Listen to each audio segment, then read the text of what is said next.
In this video, I'm going to show you how to link Stripe to Xero. Now, the first thing you want to do, you want to go to Sales up top and then Sales Settings. If it's the first time you're doing this and setting up online payments, you want to click on over here, and then inside online payments, you'll see basically it's going to say Start Setup. Click on that, and down here you have a bunch of options, and you want to click on here where it says Powered by Stripe, and you want to click on Setup Cards and Digital Wallets, okay?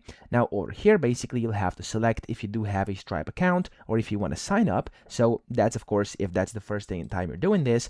But if you've done that already and you have, for example, like PayPal or something similar connected, up top there's going to be an option to add more services. You can just click on that button and you'll see the same option to basically set up Stripe. Now over here I'm going to click on I have a Stripe account, for example, and as you can see it's going to direct me to connect.stripe.com, and then here I'll just be able to basically link my Stripe account to my Xero account. So it's going to start loading, and there we go. You can get started, type in your information, your credentials, sign in, confirm it, and that's how you can link the two, okay? So I hope this video helped you out. If it did, please subscribe to the channel and help me out as well.